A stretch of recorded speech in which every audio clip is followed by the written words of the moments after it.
Guys, আমি অন্বেষা। আশা করি তোমরা সবাই ভালো আছো। আজ অনেক দিন পর চলে এলাম তোমাদের সাথে শেয়ার করতে মাংসের একটা খুব সুন্দর রেসিপি নিয়ে।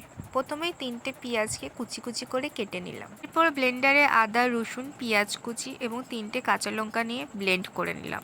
তারপর নিয়ে নিলাম 3টে আলু এবং সেগুলোকে ডুমো করে কেটে নিলাম।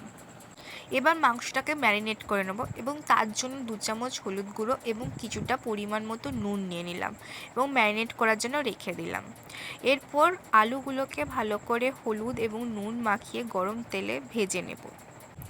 আলুগুলো ভালো করে ভাজা হয়ে গেলে তুলে নেব এবং তারপর সেই গরম তেলেই ওই গরম তেলে একটা শুকনো লঙ্কা, একটা তেজপাতা এবং গোটা গরম মশলার ফোড়ন দিলাম। তারপর পেঁয়াজ দিয়ে ভালো করে নাড়াচাড়া করার পর দিয়ে দিলাম পেস্ট করে রাখা আদা রসুন বাটা, 1 চামচ ধনে গুঁড়ো, 1 চামচ জিরে গুঁড়ো এবং লাল লঙ্কার গুঁড়ো।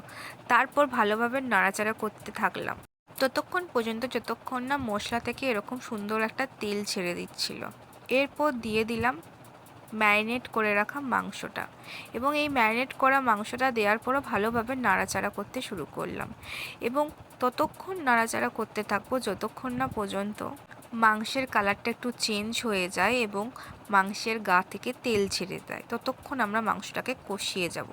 এরপর যখন মাংসের কালারটা ঠিক এরকম আসবে তখন মাংসের মধ্যে দিয়ে দেব একটু গরম জল, পরিমাণ মতো গরম জল। এরপর ঢাকা দিয়ে ভালোভাবে মাংসটাকে সিদ্ধ করে নিন এবং তারপরেই পরিবেশন করুন গরম ভাতের সাথে এরকম দুর্দান্ত স্বাদের একটা চিকেনের রেসিপি।